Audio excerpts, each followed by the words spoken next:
तर जय शिवराय मित्रांनो, मी आहे इंद्रायणी परांडे डेकोरचा सर्व. तर आज रात्रीचा टाईम झाला मित्रांनो, 8 वाजले. तर आज व्हिडिओ बनवण्याचं कारण एकच आहे की मित्रांनो, आज मी 4 ठिकाणी कस्टमरच्या घरी व्हिजिट केली, त्यांना रेट सांगितले, त्यांची सर्व म्हणजे जे टेन्शन आमचं रेटमध्ये जमलं नाही म्हणून आज पण आपल्याला काही ऑर्डर नाही भेटले. आज 2 दिवस झाले मित्रांनो, आपल्याकडे आज काही ऑर्डर नाही. तर सहज म्हणलं आज एक व्हिडिओ बनावा की मला एक कमेंट्स आली ती एका जणाची, की त्या कमेंट्समध्ये असं होतं की तुम्ही हा जो वॉलपेपरचा बिझनेस आहे, ही कमेंट्स किंवा ही इन्क्वायरी होती आपल्याला करमाडमधून. राज ट्रेडर्स म्हणून शॉप आहे, त्यांनी आपल्याला कॉल केला आणि त्यांनी विचारलं की ह्याच्यामध्ये किती इन्व्हेस्टमेंट लागती, किती म्हणजे कसं असतं याच्यामध्ये मार्जिन वगैरे, रेट वगैरे सर्व काही त्यांनी विचारपूस केली. तर मी त्यांना आपलंसं म्हणून मी त्यांना सर्व काही सांगितल्यानंतर अजून 2 कमेंट्स होत्या की त्याच्यामध्ये असं लिहिलं होते की आपण हा बिझनेस कसा सुरू केला. तर सांगायचं तात्पर्य हेच मित्रांनो की माझा पहिले पेंट्स आणि हार्डवेअर हाच बिझनेस होता.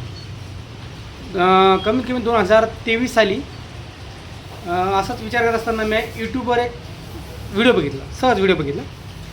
यूट्यूबवरला व्हिडिओ असा होता, 1 मिनिट मित्रांनो, तर थोड्या वेळासाठी व्हिडिओ पॉज केला कारण की आपल्याकडे कस्टमर आलं. तर पाऊस चालू आहे मित्रांनो, आज संभाजीनगरला मुसळधार सकाळपासून चालू मुसळधार. हां, तर आपण होतो कस्टमरच्या कमेंटवर. तर त्यांनी कमेंट केली की तुम्ही हा बिझनेस सुरू कसा केला. तर मित्रांनो, 2023मध्ये ऑक्टोबर किंवा नोव्हेंबर महिना असेल, त्यावेळेस सहज आपलं हार्डवेअर आणि पेंट चालू होतं आणि मी यूट्यूब ओपन केलं. 1 मिनिट मित्रांनो, परत एक कस्टमर आला. हां, तर आपण कुठं होतो मित्रांनो, थोडंसं व्हिडिओ पॉश केला होता, थांबविला होता. हां, तर आपण हे बोलू लागलो की आपण बिझनेस स्टार्ट कसं केला. तर 2023ला आपण यूट्यूबला एक सहज बसेल असताना यूट्यूबला एक व्हिडिओ बघितला वॉलपेपरचा, की म्हणजे वॉलपेपरला भिंतीला वॉलपेपर काय असतो बाबा, मग बशीला कसा वॉलपेपर भिंत वगैरे दिसते असं वगैरे बघितलं. तर नंतर मी थोडा वेळ अभ्यास केला, म्हणजे यूट्यूबला अभ्यास केला की वॉलपेपर कुठे भेटतात, कसे भेटतात, काय रेट असतं, किती स्क्वेअर फीट असतो, या सर्व पहिले मी जानकारी घेतली मित्रांनो. नंतर आपल्या संभाजीनगरमध्ये सध्या याचे रेट काय चालू आहेत, कोणते शॉप आहेत, तर त्या शॉपवर जाऊन मी व्हिजिट केलं मित्रांनो. व्हिजिट केल्यानंतर मला हे कळलं की 2023मध्ये एका रोलची प्राईस होती 3000 रुपये विथ फिटिंग आपल्या इथे संभाजीनगरला. तेव्हा संभाजीनगरला आणि मी राहतो मित्रांनो वाळूज MIDCमध्ये बजाजनगरला. तर तेव्हा ह्या एरियामध्ये 1-2 दुकान असतील. एक आपल्या सलोजावाला होता आणि एक आपला व्यंकटेश म्हणून एक दुकान आहे, त्यांच्याकडे होतं. पण ते पण स्ट्रॉंग ठेवत नव्हतात, ते फक्त PDF व्हॉट्सअपला पाठवायचे आणि नंतर ऑर्डर करून द्यायचे, असं त्यांचं होतं मित्रांनो. तर नंतर मी म्हटलं चला आपण ट्राय करू, याच्यामध्ये नवीन बिझनेस आहे, कसा आहे कसा नाही बघावं. तर यासाठी मित्रांनो मी दिल्लीच्या ग्वालियर म्हणून एक ठिकाणी, तिथून मी आपल्या इंडियन मार्टवरून मी त्याचा ॲड्रेस काढा, त्यांना फोनवर बोललो. आता फर्स्ट टाईम जेव्हा मी त्यांना ऑर्डर दिली तेव्हा ते पहिले पेमेंट मागत होते. आता तवा रोल होता मित्रांनो 1200 रुपये 1500 रुपयाला. मग मी स्टार्टिंगला 30 रोल मागितले. मी मला 30,000 रुपये द्यायचे, म्हणजे ते बी ग्वालियरमध्ये, कधी आपण पहिले व्यवहार केलेला नाही आहे वगैरे वगैरे. म्हणलं कसं भरोसा करावं. पण मग इंडिया मार्टमध्ये एक रिस्क घेतली मित्रांनो. मी म्हणलं चला आपण ठीक आहे, इथं कुठं भेटत नाही, आपल्याला माहीत नव्हतं पहिले कुठं भेटत होतं, म्हणून आपण ग्वालियरला पहिली ऑर्डर दिली 30 रोलची. 30 रोलमध्ये 3 एका डझनचे 3 रोल आपण असे ऑर्डर केले आणि आपल्या पेंटच्या शॉपच्या काउंटरवर ठेवले. तेव्हा ऑर्डर करताना तेव्हा सप्टेंबर-ऑक्टोबर होता, म्हणजे दिवाळीचा पिरियड होता. त्यावेळेस आपल्या शॉपवर कस्टमर यायचे, तेव्हा ते रोल पाहिजे, कारण की ह्या एरियामध्ये फर्स्ट टाईम होती, कोणाकडे नव्हती ठेवलेली, आपण फक्त ठेवली होती 30 रोल. नो कॅटलॉग नाही ना काही नाही. त्याला लावणारा माणूस पण आपल्याकडे नव्हता मित्रांनो, तरी आपण ऑर्डर दिली 30 रोल. ठीक आहे. तर कस्टमर यायचे, विचारपूस करायचे, विचारपूस केल्यानंतर ते रोल बघायचे नंतर म्हणायचे काय आहे. तर आपण त्यांना सांगायचो की हे भिंतीवर लावतात, तुम्ही जे पेंटमध्ये टेक्स्चर करायचे पाहिजे. सध्या त्यावेळेस पेंटमध्ये टेक्स्चर करण्याची पद्धत जास्त होती. तेव्हा टेक्स्चरमध्ये करायला, म्हणजे टेक्स्चर करायला एका भिंतीला 5,000 रुपये खर्च यायचा मित्रांनो. पेंटिंगमध्ये म्हणजे टेक्स्चर पुट्टी, पेंटरची मजुरी, त्याची डिझाईन वगैरे असं वगैरे होतं. तर मी जेव्हा नवीन काउंटरला ते रोल ठेवले तेव्हा कस्टमरनं विचारपूस करायला सुरुवात केली मित्र, की हे काय नेमकी कशासाठी वापरतात. तर मी ते सांगितलं की हे रोल घराच्या डेकोरेशन किंवा एक भिंत जे आपण टेक्स्चर करतो तिन्ही करता आपण हे पेपर लावला तर भिंत एकदम आकर्षित आणि सुंदर दिसते. तर पहिले 20-25 कस्टमर आले, इन्क्वायरी वगैरे केली, चांगला रिस्पॉन्स भेटला मला बी. नंतर मग मित्रांनो फर्स्ट टाईम मला ऑर्डर आली 2 रोलची. आता जेव्हा 2 रोलची ऑर्डर आली त्यांना मी सध्या जे 2,500 रुपये किंवा 3,000 रोल होता त्यांना मी आलेल्या रेटमध्ये लावला, म्हणजे 2,500 रुपये रोल लावला विथ फिटिंग. 2 रोल 5,000 रुपयात लावून टाकली मित्रांनो. तर तो आता लावणारा कोण बघायचा, कसं बघायचा मित्रांनो, ते एक टेन्शन. तर परत आपल्या संभाजीनगरला फेरफटका मारला मित्रांनो. संभाजीनगरमध्ये 4 शॉपवर मी गेलो. तिथं शॉपवर गेल्यानंतर मला तिथे एक माणसाचा नंबर भेटला. त्यांचं नाव होतं शमशुद्दीन भाई. आता त्यांची माझी फर्स्ट टाईम ओळख होती. त्यांना मी म्हणलं असं आहे, म्हणलं आपल्या कस्टमर लावायचं आहे. तेव्हा त्यांनी आपल्या विश्वास म्हणजे आपल्या शॉपला व्हिजिट केली. व्हिजिट म्हणजे काही नव्हतं, फक्त रोल होते काउंटरला. ते आले, बघितलं, त्यांनी ते रोल लावले बी आणि त्या कस्टमरला ते आवडली बी. तर आपल्या त्या बिझनेस सुरुवात तिथून झाली मित्रांनो. ज्या एरियामध्ये आपण फर्स्ट कस्टमर केला, म्हणजे पहिला कस्टमर केला, आपण त्यांच्या घरामध्ये ती भिंत लावली होती. तर त्यांच्या ओळखीनं किंवा त्यांच्या आजूबाजूच्या एरियामध्ये म्हणा किंवा त्यांची पाऊंडरवळी म्हणा, त्यांच्या ओळखीनं आपल्याला 5-6 ऑर्डर भेटत गेल्या. 5-6 ऑर्डर म्हणजे आपण जे 30 रोल ऑर्डर केले मित्रांनो, ते महिन्याभरामध्ये संपले. महिन्याभरामध्ये संपले मित्रांनो ते रोल. तर मला त्याच्यामध्ये प्रॉफिट बी उरलं. 30,000मध्ये मला 12,000 उरले, मजुरी जाऊन सर्व काही जाऊन. मी म्हटलं महिन्याभरामध्ये 12,000 उरले म्हणजे भरपूर उरले, खूप चांगले म्हणलं. तर मित्रांनो नंतर मी 60 रोल ऑर्डर केले. आता 60 रोल ऑर्डर करताना मी पहिले एक कॅटलॉग मागितलं होतं दिल्लीहून. त्याचं नाव होतं बबलिश, हे बुलिश बिलिश बोल आहे. हे कॅटलॉग होतं मित्रांनो. फर्स्ट टाईम मी जे दिल्लीहून ऑर्डर केलं का, हे कॅटलॉग होतं मित्रांनो. याच्यापासून मी सुरुवात केली. नंतर मला काय लागलं की आपण जे डिझाईन मागवतो, म्हणजे 50 डिझाईन 60 डिझाईन, तर त्याच्यामध्ये कस्टमरना काही डिझाईन आवडतात, काही आवडत नाही. तर मग मित्रांनो 60पैकी त्यावेळेस 40 रोल गेले आणि 20 रोल पडले, म्हणजे यूज नाही झाली. ते डिझाईन लोकांना आवडतच नव्हत्या. मग मी कॅटलॉग म्हणून त्यांची ऑर्डर घ्यायला लागलो. आता जेव्हा दिल्लीहून मी ऑर्डर द्यायचा होता, दिल्लीला 2-4 दिवस लागायचे कुरिअरने यायला, मटेरियल यायला. ठीक आहे, मी विचार केला, म्हटलं मला आता कस्टमर इतकं वेट तर करणार नाही की आपण त्यांना लवकरात लवकर वॉलपेपर कसे अवेलेबल करून देऊ. तर मित्रांनो परत एकदा इंडिया मार्टवर गेलो. इंडिया मार्टवर सर्च केलं आणि मला पत्ता भेटला इंदोरचा. इंदोरमध्ये एक शॉप आहे नोवेली वॉलपेपर म्हणून. तर मी त्यांना कॉल लावला, त्यांची व्हिजिट वगैरे केली. तिथं मी स्वतः गेलो. इंदोर हे आपल्या तुम्हाला माहिती आहे महाकालेश्वरला आहे. महाकालेश्वर इंदोर आपलं. तिथे गेलो तर फर्स्ट टाईम मॅडमला भेटलो. मॅडमला म्हणलं आपला असं शॉप आहे, मी फर्स्ट स्टार्टिंग आज सुरुवात केली ती, मला चांगला रिस्पॉन्स भेटला, तर मला तुमचं कॅटलॉग आणि तुमचं मटेरियल पाहिजे. आणि एक विशेष गोष्ट म्हणजे मित्रांनो, त्यांचं कधी आज ऑर्डर केलं तर उद्या 12पर्यंत, दुपारी 12पर्यंत वॉलपेपर कुरिअरनं येत होता. मला हे ऐकून खूप आनंद झाला. म्हणलं आता कस्टमरला टेन्शन नाही, 4 दिवस मी गरज नाही. तरी मी त्यांच्याकडून त्यावेळेस 90 रोल घेतले. 90 रोल घेतले. त्याने आपला रोल स्वस्त बी लावला, रोल चांगला बी होता, रोलची क्वालिटी होती. 90 रोल घेतले. तर 90 रोल घेतल्यानंतर मी फर्स्ट टाईम बाजूच्या हार्डवेअरमध्ये 2 रॅक बनवली फर्निचरची रॅक बनवल्यानंतर त्याच्यावर फक्त रोल ठेवले मित्रांनो, बाकी काहीच नाही केलं. रोल ठेवले आणि कॅटलॉग ठेवलं. जेव्हा मी कस्टमर यायचा विचारपूस करून, तेव्हा आपण त्यांना कॅटलॉग आणि स्टँडवर ठेवलेला रोल दाखवायचो. कस्टमर तो पण बघायचा. तर बघायनंतर त्याला ते आवडायचं बी. आता काही रोल उरतात, काही रोलला डिझाईनला आवडत नाही, काही रोल कस्टमर रिस्पॉन्स करत नाही, मान्य मला आहे. पण मग तिथून माझा हा वॉलपेपरचा प्रवास सुरू झाला.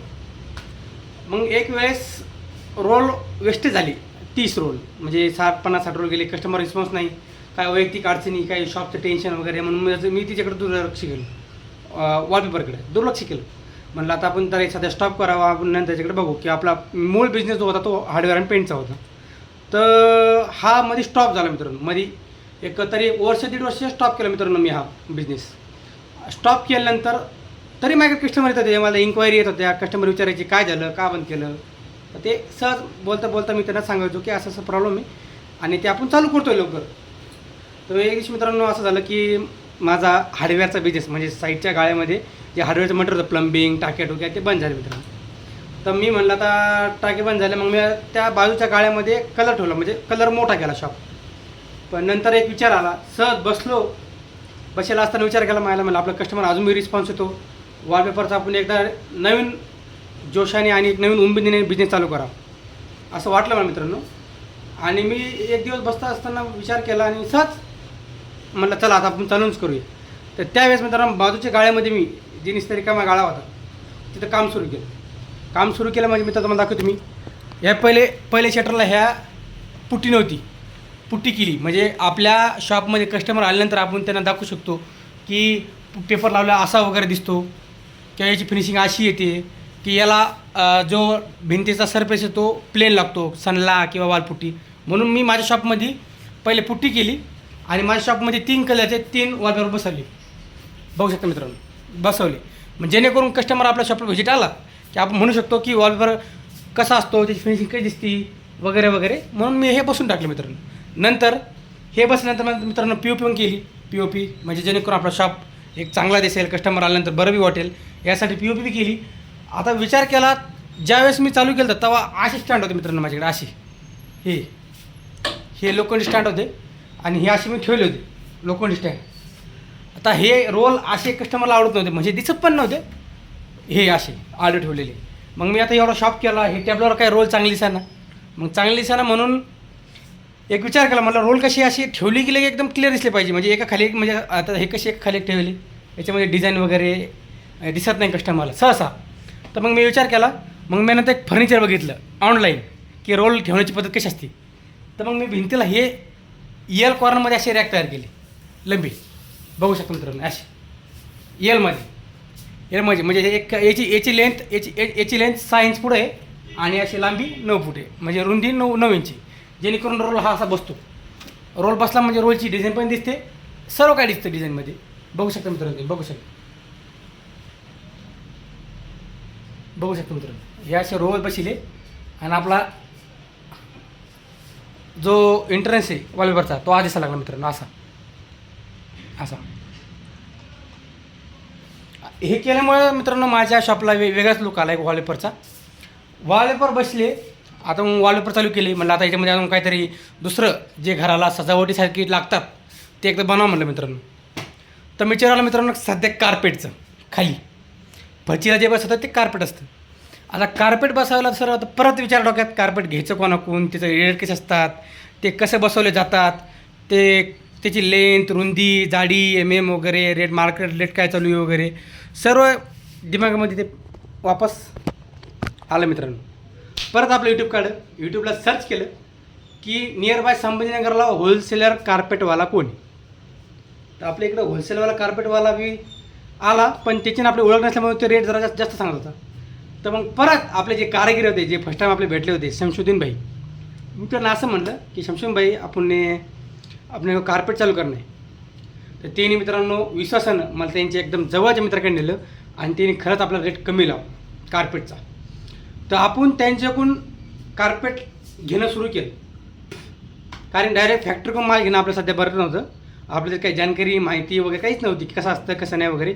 आणि हेच कारागीर आपले जे पहिले कारागीर आहे शमशुद्दीन भाई तेच कार्पेट बसवतात. त्यांनी मला नॉलेज दिलं, ते कुठं भेटतं ते पण बघितलं. आम्ही त्यांच्या मित्रांच्या शॉपला पण गेलो मित्रांनो. तिथं शॉपला गेलो, मी त्यांचा शॉप बघितला, माझ्यापेक्षाही थोडा भारी होता. तिथं कार्पेट होतं, पडदे होते, 2x2ची सीटं होते, फर्म सीटं होते, हे सर्व होतं. मला तिथून थोडंफार नॉलेज भेटलं त्यांच्या शॉपवर मी गेल्यानंतर. मग मी विचार केला कार्पेटला, मी त्यांना बोललो म्हणलं असं माझं शॉप आहे वाहू MIDC मध्ये, तर मला तुमचं सहकार्य पाहिजे. तर त्यांनी मित्रांनो मला खरंच खूप भारी सहकार्य केलं आणि त्यांच्या आलेल्या रेटमध्ये 2 रुपये ठेवून मला त्यांनी मटेरियल दिलं आणि मी ते घेतलं मित्रांनो. कारण की 2 रुपये काय जास्त नाही आहे, त्याला बी कमवायचं आहे. 2 रुपये म्हणजे ट्रान्सपोर्टलाच पुरले असं, ठीक आहे. आपण त्याला 2 रुपये ठेवून मटेरियल घेतलं. आता कार्पेटचा एक रोल असतो 600 स्क्वेअर फूट का 600 स्क्वेअर फूटचा असतो. तो असतो 12-15 हजाराला. आता मी म्हणलं समजा 20 डिझाईन ठेवायच्या कार्पेटच्या आणि एक रोल घ्यायचा म्हणजे आपले 2 लाख रुपये गुत्त आहे. तर मी सध्या एवढी इन्व्हेस्टमेंट करू शकत नव्हतो, त्यावेळेस कंडिशन नव्हती आणि आजही कंडिशन बरी नाही आपली, पण तरी आपला बिझनेस चालू मित्रांनो. तर मी त्यांना परत रिक्वेस्ट केली की याच्यामध्ये काही रोलची साईज कमी होईल का, 2000 रुपयात एक रोल भेटेल का. तर जे मोठे मोठे कार्पेटवाले असतात मित्रांनो, ज्यांचे शॉप मोठे मोठे असतात त्यांच्याकडे एक असा पर्याय असतो की जे कार्पेटचे रोल असतात ते सहसा पूर्ण जात नाही. त्यांचे 100 स्क्वेअर फूट म्हणजे 10x10 रोल उरतात. तर मी एक युक्ती लावली मित्रांनो, मी त्याच्याकडून 10x10चे म्हणजे 900 रुपये रोल, 1000 रुपये एक रोल आपला कार्पेटचा रोल पडला 100 स्क्वेअर फूटचा. तशी मी त्याच्याकडून 20 डिझाईन घेतल्या. किती 20 डिझाईन घेतल्या मित्रांनो मी. 20 डिझाईन याचे झालं काय की 20,000मध्ये 20 रोल आले. म्हणजे तिथं आपल्याला पहिले 1.5 लाख रुपये लागायचे, तिथं आपलं 20,000 काम झालं. ते एक झालं. त्याच्यामध्ये 20 रोल घेतल्यामुळे माझ्याकडे 20 डिझाईन झाल्या वेगवेगळ्या प्रकारच्या, म्हणजे जेणेकरून कस्टमर बी आला की आपण त्यांना दाखवू शकतो की आमच्याकडे 20 डिझाईन आहेत, याच्यामुळे तुम्ही कोणतीही चॉईस करा तुम्हाला भेटून जाईल आणि आपण मटेरियल त्यांच्याकडून जाणार, असं आमचं ठरलं. तर मी तिथे युक्ती लावली, तिथं मी 1.5 लाखाची इन्व्हेस्टमेंट होती, ती 20,000 आणली. त्यांच्याकडून 20 रोल आणले, ते शॉपला ठेवले. तुम्हाला मी दाखवू इच्छितो ते रोल आणून तसेच मित्रांनो कस्टमरला फक्त ते दाखवासाठी ठेवलेत मी. हे पहा, हे 20 रोल होते वेगवेगळ्या प्रकारचे, जेणे कस्टमर करून मोबाईलवर न दाखवता आपल्या शॉपमध्ये आहेत असं मी दाखवलं कस्टमरला. अशी 20 रोल डिझाईनमध्ये ठेवले मित्रांनो. आता ठेवल्यानंतर जेव्हा मी कार्पेट करायला म्हणजे ठेवायला सुरुवात केली, आता म्हणलं आता हे आपण तर आता कस्टमर आता 100-200 लोकांचं जर माहिती असेल मित्रांनो की आपलं वॉलपेपर शॉप आहे. तर मित्रांनो नंतर मी इंस्टाग्रामचा सहारा घेतला, सोशल मीडिया. ती सोशल मीडियामध्ये पॉवर असते हे खरं मित्रांनो. ती मग मी काय केलं, माझ्या एक शॉपची ॲडव्हर्टाईजमेंट केली. ते इंस्टाग्रामला एक मुलगी वगैरे येते ना आपली शॉपची, म्हणजे ॲडव्हर्टाईज करते आणि त्यांच्या इंस्टाग्रामच्या आय डी टाकतात. त्यांच्या इंस्टाग्रामच्या आय डीला संभाजीनगर वाळूज MIDCच्यामध्ये 27,000 ते 30-35,000 फॉलोअर असतील. तर मला वाटलं त्याचे आपल्या संभाजीनगरचेच कधी 40,000 फॉलोअर आहेत, 27-35 जे असेल ते, तर त्याचा आपला फायदा होऊ शकतो. म्हणजे जेणेकरून आपण रील बनवली, त्याला खर्च आला रील बनवला आपल्या शॉपचं प्रमोशन करण्यासाठी, एक 3,000-4,500 रुपये खर्च आला आपल्याला.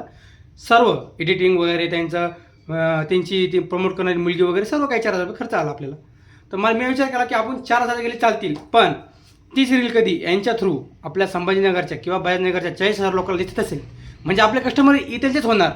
बाहेर आपली जाईन तेव्हा जाईल, पण इथलच्या लोकांना बी गेली तरी फरक पडेल. म्हणून ह्या विचाराने मी काय केलं असं मित्रांनो, माझ्या शॉपचं मी प्रमोशन केलं. आणि मित्रांनो सांगतो, जेव्हापासून मी प्रमोशन केलं आणि त्यांनी त्यांच्या हॅलो संभाजीनगर इंस्टाग्रामची आय डी त्यांचे फॉलोअर्स संभाजीनगर आणि बजाजनगर वगैरे इथलचे जे सगळे, त्यांच्या आय डी जेव्हा ती रील पोस्ट केली, त्याच्यानंतर 2 ते 4 दिवसामध्ये मला फरक जाणवला मित्रांनो. माझ्याकडे लांब लांबचे फोन यायला लागले, इन्क्वायरी यायला लागल्या, तुमचं दुकान कुठे आहे, कसं आहे, सर्व काय विचारायला लागले मला संभाजीनगर. म्हणजे त्यावेळेस मला कस्टमर वाढली मित्रांनो. जिथं महिन्याला 3-4 येतात, महिन्याला 50-60 कस्टमर आपल्याला कसे बी होतात आणि इन्क्वायरी करण्यासाठी 40-50 लोक येतात आपल्याकडे. तर त्या 4,000 गेले, पण मला माझ्या शॉपला जे इंस्टाग्रामचे त्यांची रील माझी टाकली, त्याच्यामुळे जे मार्केटिंग झाली 4,000 ती खूप भारी झाली. मला ते आवडलं. मी त्यांना परत फोन केला की म्हणलं तुमचा जो इंस्टाग्राम आय डी आहे आणि तुम्ही जी माझी रील काढली आणि तुमच्या इंस्टाग्राम आय डी जी प्रमोट केली, त्यामुळे मला तुमचं खूप सहकार्य झालं. म्हटलं तुमच्याकडून मला म्हणजे तुमच्या रीलमुळे माझ्याकडे खूप इन्क्वायरी येतात, कस्टमर येतात, काही न बसवलं बी मला खूप भारी वाटलं मित्रांनो. पण त्यावेळेस आपला वॉलपेपरचा प्रवास सुरू झाला. आता सुरू झाल्यानंतर सहज एक 2-3 महिन्यापूर्वी, बस जस्ट 2-3 महिन्यापूर्वीच आम्ही असे एक आमचे मित्र आहे संभाजीनगरचे, आम्ही सहज भेटलो तर त्यांचं एक यूट्यूबचं चॅनल आहे मित्रांनो, SM प्रोडक्शन म्हणून, म्हणजे त्यांचं एक SM प्रोडक्शन म्हणून चॅनल आहे. तर मी सहज विचारलं, म्हणलं सर हे काय आहे? तर ते म्हणले हे आपलं यूट्यूब चॅनल आहे. म्हणजे त्यांचं वडिलांचे फिल्म म्हणजे ते पिक्चर काढत होते, त्यावेळेस त्यांनी ते यूट्यूब चॅनल बनवलं होतं. तेव्हा त्यांचे सबस्क्रायबर होते 700-800 सबस्क्रायबर असेल. तर मग ते म्हणजे तुम्ही तुमच्या शॉपचं यूट्यूब चॅनल ओपन करा, त्याला वाढवा, म्हणजे जेणेकरून तुमचं जे काम करता तुम्ही ते यूट्यूबला टाका, लोक बघतील, पसंत करतील, लाईक करतील, कमेंट करतील आणि सबस्क्राईब पण करतील. मी म्हणलं मग याचा फायदा काय? खरंच मित्रांनो मला यूट्यूबचं पहिले काही नॉलेज नव्हतं, त्याचं काय असतं, कसं असतं, ते कसं करायचं हे मला काहीच माहीत नव्हतं मित्रांनो. पण मी तरी ते ट्राय केलं. मी त्यांच्याकडूनच माझं इंद्रायणी वॉलपेपरचं अकाउंट ओपन केलं. अकाउंट ओपन केल्यानंतर त्यांनी मला चॅट जीपीटीवरून लोगो वगैरे सर्व सेटिंग जे XYZ साईज करून दिलं. आता मी जे काम करायचो त्याची व्हिडिओ काढायचो, त्याच्या यूट्यूबला टाकल्यानंतर मग व्ह्यू यायच्या 200, 300, 400. पण मित्रांनो जेव्हा मी यूट्यूब चॅनल ओपन केलं, माझे 100 सध्या 105 सबस्क्रायबर आहेत.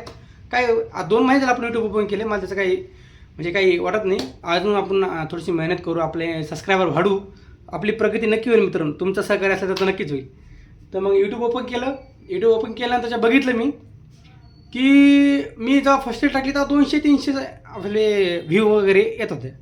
नंतर जसं मी म्हणजे टाकत गेलो व्हिडिओ वगैरे हे ते मी बघितलं यूट्यूबला की यूट्यूब कसं ग्रोथ करायचं, कसं ग्रोथ नाही करायचं, कोणती व्हिडिओ टाकायचे, कसे एडिट वगैरे करायचे, असं मी सुरू केलं. सुरू केल्यानंतर एक ठरलं की सेटिंग वगैरे म्हणजे सगळं मी यूट्यूबला पाहूनच केली. मी त्यांना आमच्या मित्रांना संबंधित मित्र आहेत त्यांना विचारलं मी की यूट्यूब सेटिंग वगैरे असती. मला त्यांनी पूर्णपणे सहकार्य केलं. सर्व काय झालं मग मी सेटिंग वगैरे अशी केली. माझा लोगो टाकला, माझं बॅनर टाकलं यूट्यूबचं. मी यूट्यूबमध्ये जाऊन ते सगळे लँग्वेज वगैरे सर्व काही जी सेटिंग असते ती मी पूर्ण केली मित्रांनो. आणि आता आपले 105 सबस्क्रायबर. मला त्याचा आनंद बी आहे. 2 महिन्यामध्ये 105 म्हणजे चांगला रिस्पॉन्स भेटला. तर आज आपल्या एका व्हिडिओला टाकल्यानंतर एक 15-20 मिनिटामध्ये 200-300 तर सहज व्ह्यू येतात. पण सबस्क्राईबर वाढत नाही. ते वाढेल मित्रांनो, त्याचं काही टेन्शन नाही. पण व्ह्यू म्हणजे पाहणं म्हणजे लोक माझ्या यूट्यूब चॅनलला पसंत करतात. मला हे बरं वाटलं. तर मग इंस्टाग्राम आणि यूट्यूब सेम आहे. फक्त यूट्यूबला आपण जे काम करतो त्याचं काही इन्कम भेटतं असं मी ऐकलं. मी त्यासाठी यूट्यूब ओपन नाही केलं. पण मला वाटलं की जसं इंस्टाग्रामला लोक पाहतात तसं यूट्यूबला माझं चॅनल असलं पाहिजे, माझं शॉप चॅनल असलं पाहिजे. मी जे काम करतो वॉलपेपर, कार्पेट, ग्रास वगैरे सर्व ते आपल्या यूट्यूब युजरपर्यंत गेलं पाहिजे, जेणेकरून आपल्या शॉपला अजून थोडंसं मार्केटिंग होईल वगैरे वगैरे होईल. त्या हिशोबाने मी यूट्यूब चॅनल ओपन केलं मित्रांनो. यूट्यूब चॅनल ओपन केलं. जसं यूट्यूब चॅनल ओपन केलं आपले सबस्क्राईबर वाढले, सगळं वाढलं. नंतर मग आता व्हिडिओ कसं काढायचं थोडंसं मनाला बी धगधग वाटली वगैरे केली. तर मग सुरू केलं. मग इंस्टाग्रामला सगळं सांगितलं. तर सहज आज मित्रांनो एक कमेंट्स आली ती म्हणून मी एवढं बोलतोय की आपला शॉप कसं चालू केला, कसं नाही चालू केलं. एक कमेंट्स आली आपल्या युजरची की तुम्ही शॉप कसं चालू केलं म्हणून एक विचारपूस आली.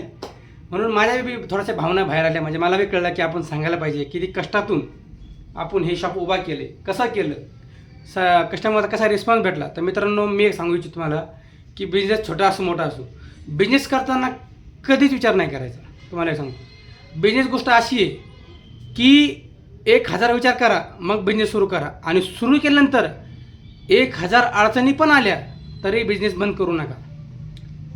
बिझनेस एक मात्र अशी गोष्ट आहे की ती तुमची परीक्षा पाहते. बिझनेस असा आहे कधी तुम्हाला देतो कधी घेतो बी, पण तरी तुम्ही उभे राहिले पाहिजे. बिझनेसला कधी स्टॉप नाही केलं पाहिजे. काही अडचणी बी आल्या, पैसा म्हणून, मार्केटिंग म्हणून, गिराईक म्हणून, काही येऊ, आपण आपलं काम करायचं. बिझनेसला ग्रोथ नाही, कधीच ग्रोथ थांबायची नाही. बिझनेसमध्ये एक मात्र अशी आहे की बिझनेस चालला तर 7 पिढ्या बसून खातात. बिझनेस एवढी मोठी पावर आहे. कारण की बिझनेस करताना हा विचार करू नका की तो चालल. बिझनेस टाकताना बिझनेस मित्रांनो मी कलर शॉप जे पेंटिंग आहे माझं शॉप, मी हार्डवेअर पेंट बनलो. याची बी एक कहाणी मित्रांनो. मी किरण हार्डवेअर या शॉपला मी कामाला होतो FD चौकात. मी पहिले पुण्याला कामाला होतो पहिले पुण्याला होतो मिंडा कंपनीमध्ये. तर कोरोनाच्या 6 महिन्यापूर्वी मी ते काही अडचणीमुळे मी जॉब सोडला. मी पुण्याहून परत संभाजीनगरला आलो. संभाजीनगरला आल्यानंतर मग ते जॉब कुठं पाहायचा म्हणून मी पेंट शॉपवर लागलो. किरण हार्डवेअर पेंट्स या शॉपवर लागलो. तिथून मी अकाउंटंट म्हणून काम करायचो. तिथं मला भरपूर नॉलेज भेटलं मित्रांनो, भरपूर नॉलेज भेटलं. तर त्या बेसवर मी काय केलं, म्हणजे त्यांच्या काही अडचणी असताना आपण तिथं मी काम सोडलं. आणि आता बिझनेस काय करा म्हणजे काम काय करायचं होतं. आपली डिग्री वगैरे पूर्ण नव्हती, काय स्किल नव्हती, काहीच नव्हतं. तर मी जे किरण हार्डवेअर कामाला होतो अकाउंटिंगला, पण माझं जे ऐकू म्हणजे कस्टमर बोलणं, जे तिचे काम करणारे पोरं होते ते कस्टमर सांगायचे की कलर बाहेरचा कोणता असतो, मधला कोणता असतो वगैरे वगैरे जे असेल ते. तर मी ती एक आयडिया घेतली. पण मला तेव्हा फक्त 2च कलर माहिती होते, एक ब्लॅक आणि एक रेड ऑक्साईड. तर हे फक्त कुठं वापरतात, फॅब्रिकेशनवाले खिडक्या वगैरे दरवाजे वगैरे जे बनवतात त्यासाठी वापरतात. तर मित्रांनो मी पहिले स्टार्टिंग कलरची माझ्या घरून, म्हणजे मी पंढरपूर राहायचो, तर मी एका सप्लायरकडून red oxide thinner roller brush एवढंच ऑर्डर केली. 20,000ची घरून सुरुवात केली सर. पेंट बी मी अशी सुरुवात केली मित्रांनो. पेंटची बी सुरुवात केली, घरून सप्लाय करायला लागलो फॅब्रिकेशनवाल्यांना. माझ्या इथं 40-50 फॅब्रिकेशन, 17-80 फॅब्रिकेशन होते. मी सर्वांना कॉन्टॅक्ट केला, सर्वांचे ग्रुप बनवले. मला चांगला रिस्पॉन्स भेटला. मला रोजचे 2-3 हजार रुपये कमावायला बी लागले मित्रांनो. तिथून माझा कलरचा बी आणि पेंटचा बी प्रवास सुरू झाला मित्रांनो. मला तिथून मी इन्कम रोजचं 2-3 हजार रुपये येऊ लागलं मित्रांनो. मला बरं वाटलं लागलं, कारण की मी फिरतीवर होतो. रोज गाडीवर मटेरियलचे डबे ठेवायचे आणि ते पोच करायचे. आधी दिवशी ऑर्डर घ्यायच्या आणि त्यावेळेस ऑर्डर कलेक्ट करून ते पोचायचे आणि त्यांच्याकडून पेमेंट घ्यायचं. तर मित्रांनो असंच आमचे फॅब्रिकेशन होते मित्र होते. ते म्हणले तुमच्याकडे घराचे कलर नाही का. मग तेव्हा मी विचार केला, अरे या कस्टमरनं एक घर मागितलं. म्हणजे मग मी विचार काय केला की तेव्हा माझे वडील बी कामाला नव्हते, कोणी कामाला नव्हतं, मी चेक होतो. मी एक विचार केला की समजा आपण एक शॉप टाकला आणि शॉपवर सगळे पेंट, रोलर, ब्रश, POP जे असेल काय असेल आपण जे ठेवलं आणि वडिलांना बसवलं, तर तिकडून 1500 आणि आपण जे फिरतो रोज फॅब्रिकेशनवाला मटेरियल वगैरे देतो तिथून 1500 असे वगैरे येतील आपल्याकडं. तर हा विचार करून मित्रांनो मी 2020 15 सप्टेंबर 2020ला मी कोरोना संपला आपला मेन सर 2020चा कोरोना आणि मी माझं शॉपचं उद्घाटन केलं मित्रांनो. शॉपचं उद्घाटन केलं. आमचे मामा आहे भागवत चापे म्हणून, त्यांनी मला सहकार्य केलं शॉप टाकण्यामध्ये. तेव्हा माझी परिस्थिती चांगली नव्हती मित्रांनो. खायची बी परेशानी होती, म्हणजे खूप परेशानी, म्हणजे पैसे नव्हतेच, पण तरी बी मला आमचे मामाश्री भागवत चापे यांनी सहकार्य केलं. त्यांच्या आशीर्वादाने सर्व काही त्यांनी मला थोडीफार पैसे मदत केली. मी बाहेरून केली, काही सगळून केली आणि माझं मी पहिले शॉप चालू केलं इथंच मित्रांनो, इथंच या बजाजनगरला. पहिले माझा एकच शॉप होता 12x16चा पलीकडचा. तर तो सुरू केला मित्रांनो. त्यावेळेस मला 5 लाख रुपये खर्च आला. माझ्या मित्रांनी सहकार्य केलं, सर्वांनी सहकार्य केलं आणि मित्रांनो माझा तिथून मी पेंटचा प्रवास सुरू झाला. तिथून मला प्रगती भेट गेली, देवाचा आशीर्वाद सर्व काय होत गेलं. मग तो पहिले गाळ घातला, मग हा घेतला, मग एक मागचे बी 2 गाळे घेतले मित्रांनो मी. असे करून माझे 4 गाळे झाले. आज मित्रांनो मी 20,000 रुपये भाडं भरतो शटरचं. म्हणजे मी खूप खालपासून वरपर्यंत प्रवास करेल मित्रांनो. म्हणजे मी कष्ट बी केले, मला देवाने दिलं बी आणि ते मी आजून म्हणजे सर्व काय झालं मित्रांनो. माझ्या कष्टानं मला फळ भेटलं. मी म्हणत नाही मला फळ भेटलं. मी माझं लग्न केलं, माझं मी घर घेतलं गट नंबरला, सर्व काय केलं. तर माझं म्हणणं फक्त हेच आहे की मित्रांनो तुम्ही फक्त बिझनेसला सुरुवात करा. बिझनेस मनापासून करा. बिझनेस तुम्हाला नक्की वर नेणार. मी असं म्हणत नाही की बिझनेस सुरू करता विचार करा. लोक विचार करतात बिझनेस सुरू करताना की बिझनेस चालू केला तर चालन का नाही चालन, कसं होईल, लॉस होईल, कसं होईल. तर विचार मित्रांनो कोणताही बिझनेस होऊ द्या, अंडा आमलेटपासून टपरीपर्यंत किंवा पेंटपासून हार्डवेअरपर्यंत किंवा सोन्या दुकानापर्यंत, नो प्रॉब्लेम. तुम्ही फक्त बिझनेस टाका आणि बिझनेस टाकल्यानंतर 1 वर्ष तुम्ही फक्त भाडं भरा. असं चालला की आपल्याकडे कस्टमर आहेत म्हणून तुम्ही फक्त टिकून राहा त्या मार्केटला किंवा त्या मार्केटमध्ये तुम्ही जे कोणत्या प्रकारचा बिझनेस टाकतायत त्या साईटवर जाऊन व्हिजिट करा, कामांना व्हिजिट करा वगैरे सर्व काही द्या. त्यांना आपली मार्केटिंग वाढवा, आपले कार्ड वाढवा, आपला रेट वगैरे मार्केटला काय रेट चालू आहे सर्व विचार करा. तर माझं म्हणणं फक्त हेच आहे मित्रांनो की बिझनेस करताना कोणताही विचार करू नका. बिनधास्त बिझनेस टाका आणि बिझनेस सुरू करताना आईवडिलांचा आशीर्वाद घ्या. सर्व काही व्यवस्थित होईल. म्हणजे जीवनामध्ये खूप अडचणी आल्या मित्रांनो. माझ्या खूप खूप खूप अडचणी आल्या. मी त्यांना सामोरं गेलो. सामोरं जाऊन मित्रांनो आज जे काही आहे ते सर्व मला भेटलं. बिझनेसपासून भेटलं. मी असं म्हणत नाही मला नोकरीपासून भेटलं, बिझनेसपासून भेटलं. पण कोणत्याही बिझनेसला मेहनत करावी लागते मित्रांनो. पण सध्या कंडिशन अशी आहे की म्हणतात ना देव देतो आणि घेतो बी, तशी करते. कारण की जेव्हा होतं तेव्हा सर्व मित्रांनी केलं. आता बिझनेस थोडासा खालवला. म्हणजे आपल्या जेव्हा मी शॉप टाकला तेव्हा इथं आजूबाजूला कोणतेही शॉप नव्हते. आज 5-6 शॉप आहेत माझ्या बाजूला. आता एका बिझनेसचे 6 शॉप ओपन केल्यानंतर कस्टमर बी डिवायडेड होतात हे मला कळलं. पण एक गोष्ट असते की बिझनेस जेव्हा चालतो तर मित्रांनो लक्षात ठेवा की पैसा आला तर माजू नका, पण गरिबी आली तर लाजू नका. ही खरी गोष्ट मित्रांनो. त्यावेळेस पैसा आला, मी ते यूज बी केला. वाईट गोष्टीसाठी कधी यूज नाही केला. मला कोणतंही व्यसन नाही. मी दारू बिडी सिगारेट वगैरे काही पित नाही. पण त्यावेळेस मी जेव्हा घर लग्न वगैरे केलं, ते लग्न आणि घर माझं एकाच वर्ष झालं मित्रांनो. पण त्याच्यामुळे बिझनेसचा थोडा लोड आला, EMI जास्त झाली. पण चालू मित्रांनो आपण बिझनेस परत एकदा ओपन करू. कारण माझ्या जिद्द आहे मित्रांनो. मी बिझनेसला कधी बंद करू देणार नाही. आज 1 वर्ष होत गेलं मित्रांनो. बिझनेसमध्ये माझा लॉसमध्ये चालू आहे. मी असं म्हणत नाही की प्लसमध्ये चालू आहे, लॉसमध्ये चालू आहे. म्हणजे वॉलपेपर पेंटमध्ये आपल्याकडे थोडं मटेरियल फार कमी आहे. मान्य आपल्याकडे सर्व क्वालिटीचं मटेरियल नाही आहे, ते येऊन जाईल. पण जेव्हा मी वॉलपेपर चालू केलं, म्हणजे वॉलपेपरचं सध्या चांगला सपोर्ट आहे मला पेंटमुळं, की जे मी भाडंही भरू शकतो. तर माझं म्हणणं फक्त एवढंच मित्रांनो की जे काय होतं ते चांगल्यासाठीच होतं, म्हणून पुढं चालायचं आणि चालू द्यायचं. आजचा जो व्हिडिओ आहे तो आपला खूप मोठा बनला. तर माझा जो एक्सपिरियन्स आहे ते मी तुम्हाला सर्वांना सांगितलं मित्रांनो. त्यावेळेस थोडी कंडिशन अशी होती म्हणून मित्रांनो मी आज मग ते रात्री 6 ते 10-11 म्हणून अंडा आमलेटचा शॉप चालू केला. तुम्हाला मी शॉप दाखला असं मित्रांनो. हे आपला शॉप आहे अंडा आमलेटचा. ही मी शॉपवरच ओपन केला आहे रात्री 6 ते 10. म्हणलं कसं आहे रात्री आपण असं बसतो जे तर आपल्याला 1000-2000 इन्कम चालू होईल म्हणून अंड्याचा मित्रांनो मी बिझनेस चालू केला. मी बिझनेस करायला कधी जात नाही मित्रांनो. तो अंडा आमलेटचा असो ना ते टपरी असो. नाही तर एखादा विचार केला असतं की एवढा मोठा शॉप आहे आपला ना आपला अंडा आमलेट काय चालवायचं नाही. बिझनेस कोणता असो लाजायचं नाही. 100-200 काही आहे ना, पण येतं आहे ना मित्रांनो. ह्या बिझनेसमधून मला रोजची 500 बी आले तरी माझं ह्या जागेत भाडं निघतं मित्रांनो. मग लाजायचं कारण काय? कत्तही लाजायचं नाही मित्रांनो. बिझनेस करा, जॉब करू नका. जॉबमध्ये काही नाही, जॉबमध्ये ग्रोथ नाही आहे. जॉबमध्ये आणि बिझनेसमध्ये फरक हा जॉबमध्ये बिझनेसमध्ये फरक हाच मित्रांनो की जॉब तुम्हाला जीवन जगणं शिकितं. म्हणजे जे सध्याची कंडिशन चालू आहे मार्केटची वगैरे त्याला तुम्ही धरून राहता मित्रांनो. जॉब म्हणजे असं आहे म्हणजे तुमची ग्रोथ होतं मित्रांनो. तुम्ही जास्त हे काही करू शकत नाही. आणि बिझनेस मात्र एक गोष्ट अशी आहे की तुम्ही तुमच्या जीवनाचा ग्रोथ बी करू शकता आणि तुम्हाला भरपूर काही शिकायला भेटतं. जॉबमध्ये काहीच होत नाही, तुमची ग्रोथ थांबते. तुम्ही फक्त कंपनीचा ग्रोथ करता, तुमचं काही ग्रोथ होत नाही. तुम्हाला इन्क्रीमेंट वगैरे होतं पण ते काही पुरत नाही मित्रांनो. त्यामुळे माझं एकच म्हणणं आहे नवीन पिढींना, नवीन युवकांना की तुम्ही बिझनेस करा. कोणता असो तुम्हाला जो आवडेल किंवा त्या बिझनेसबद्दल थोडीशी माहिती घ्या. काहीही करा XYZ. त्या बिझनेसकडे तुम्ही वळा, तुमचं मन केंद्रित करा आणि बिझनेस चालू करा. बिझनेस चालू केल्यावर लॉस किंवा प्रॉफिट हे आपल्या हातात नाही. आपल्या हातात फक्त काम करणं आणि बिझनेसला मोठं करणं एवढंच आहे. प्रॉफिट देणं नाही देणं हे आपण काहीच करू शकत नाही मित्रांनो. त्याच्यामुळे बिझनेस टाका. आणि माझा जो वॉलपेपरचा प्रवास, माझा पेनचा प्रवास आहे ती मी सांगण्याचा प्रयत्न केला. मला खूप भारी वाटलं आज मित्रांनो, मन मोकळं झालं. तर आता 2 झाले दिवस ऑर्डर आली नाही, पण ऑर्डर नक्की येईल. हारायचं नाही, निराश व्हायचं नाही, परत एकदा ओपन राहायचं. परत भेटूया मित्रांनो, परत असा एक व्हिडिओ काढून मोटिवेशनसाठी. जय शिवराय मित्रांनो.